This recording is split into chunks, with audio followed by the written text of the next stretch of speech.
ఎండే న్యూస్కి స్వాగతం. నెల్లూరు జిల్లా బుచ్చిరెడ్డి మండలం నెల్లూరు జిల్లా వైసీపీ నాయకుడు హత్యపై ఎమ్మెల్యే ప్రశాంతమ్మ విచారణ జరిపించాలి. తెలంగాణ నుంచి ఇక్కడికి వచ్చిన వారు హత్య చేశారు. నిష్పక్షపాతంగా విచారించి వారిని తిరిగి తెలంగాణకి పంపించాలి. మాజీ మంత్రి నల్లపరెడ్డి ప్రసన్న కుమార్ రెడ్డి. బుచ్చిరెడ్డిపాలెం మండలం పోలీనాయుడు చెరువుకి చెందిన వైసీపీ కార్యకర్త షేక్ రఫీని ఇటీవల హత్య చేశారు. ఈ హత్యకు పాల్పడిన వారిని కఠినంగా శిక్షించాలని వైసీపీ రాష్ట్ర పీఏసీ సభ్యులు మాజీ మంత్రి నల్లపరెడ్డి ప్రసన్నకుమార్ రెడ్డి సోమవారం బుచ్చిరెడ్డిపాలెం వైసీపీ కార్యాలయంలో విలేకరుల సమావేశం నిర్వహించారు. ఈ సందర్భంగా ఆయన మాట్లాడుతూ ఈ హత్యపై స్థానిక ఎమ్మెల్యే ప్రశాంతిరెడ్డి, ఎంపీ వేమిరెడ్డి ప్రభాకర్ రెడ్డి నిష్పక్షపాతంగా విచారణ జరిపించి నిందితులకు శిక్ష పడేలా చర్యలు తీసుకోవాలన్నారు. ఎన్నికలప్పుడే రాజకీయాలు కానీ ఎన్నికల అనంతరం పార్టీలకు అతీతంగా వ్యవహరించాలన్నారు. ప్రజలు ఆశీర్వదిస్తే ఎవరికైనా పదవులు వస్తాయన్నారు. ఈవీఎంల ద్వారా గెలిచారో, ప్రజలు ఓటేస్తే గెలిచారో ఆ దేవుడికే తెలియాలన్నారు. ఇటీవల హత్యకు గురైన వ్యక్తిని పరామర్శించేందుకు ఇంటికి వెళితే ఇద్దరు ఆడబిడ్డలు అతని భార్య కన్నీటి పర్యంతమయ్యారు. బాధిత కుటుంబానికి అండగా ఉంటామని, ఈ విషయాన్ని జగన్మోహన్ రెడ్డి దృష్టికి తీసుకెళ్లి వారికి సాయం అందిస్తామని తెలిపారు. రహమతుల్లా అలియాస్ పచ్చాలు, ఖాదర్ బాషా అలియాస్ చిక్కిం, ఆరిఫ్ అలియాస్ బాజీ, పఠాన్, ఖాదర్ బాషా, యాసిన్, మస్తాన్ వలీ 5 మంది ముద్దాయిలుగా గుర్తించినట్టు పోలీసులు దీనిపై స్థానిక ఎస్ఐతో పాటు డీఎస్పీతో మాట్లాడటం జరిగిందన్నారు. కానీ స్థానికంగా ఉన్న ఎమ్మెల్యే బాధిత కుటుంబ సభ్యులను ఎందుకు పరామర్శించలేదని విమర్శించారు. ఈ కార్యక్రమంలో డీసీఎంఎస్ మాజీ చైర్మన్ వీరి చలపతిరావు, మండల అధ్యక్షులు చర్లో సతీష్ రెడ్డి, పట్టణ అధ్యక్షుడు షేక్ షాహుల్, వైసీపీ నాయకులు, కార్యకర్తలు పాల్గొన్నారు. ఈ మధ్యన ఇసుకపాలెం గ్రామ పంచాయతీ పోలినాయుడు చెరువు సంబంధించి మా పార్టీ నాయకుడు షేక్ రఫీ గారిని క్రూరంగా చంపేసిన విషయం మీ అందరికీ తెలుసు. రాజకీయాల్లో విమర్శలు చేసుకుంటాం, ప్రతి విమర్శలు చేసుకుంటాం, అంతవరకే పరిమితం కావాలి. ఈరోజు నెల్లూరు జిల్లాలో ఈ మధ్యన ఈ ప్రభుత్వం అధికారంలోకి వచ్చిన తర్వాత చాలా జరిగాయి. బహుశా నెల్లూరు టౌన్లోనే ఒక 2-3 ఇన్సిడెంట్స్ జరిగినట్టున్నాయి. ఇది మంచిది కాదు, ఏ పార్టీ వాళ్ళకు కూడా మంచిది కాదు. ఎలక్షన్స్ వరకే రాజకీయాలు. ఎలక్షన్స్లో ప్రజలు ఓట్లేసి గెలిపించినారా లేకపోతే ఈవీఎంలు గెలిపించినాయా అనేది భగవంతుడికి తెలియాలి. అదృష్టం ఉంటే ఎమ్మెల్యేలు అవుతాం, మంత్రులు అవుతాం, ఇంకొకటి అవుతాం. పదవులు వచ్చేసాయి కదా అనేసి ఇటువంటి వాటిని సమర్థించకూడదు, కరెక్ట్ కూడా కాదు.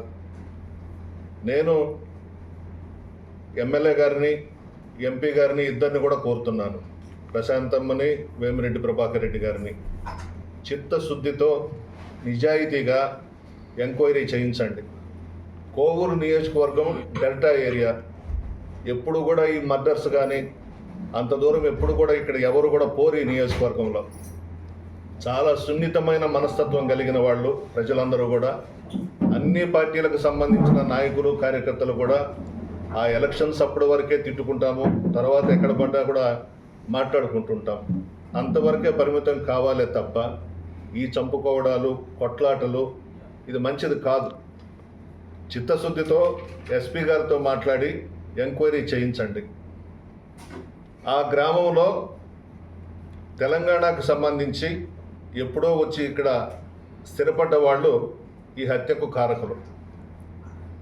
దీని మీద ఈ మధ్యనే నేను ఆ కుటుంబాన్ని పరామర్శించబోయినప్పుడు ఆ కాలనీ వాళ్ళందరూ వచ్చి ఒక 3 ప్రముఖ వ్యక్తులు దీని వెనుకున్నారు, ఎంక్వైరీ చేయించండి అని ఆ పసిబిడ్డలు ఇద్దరు నా చేతులు పట్టుకొని ఏడ్చారు.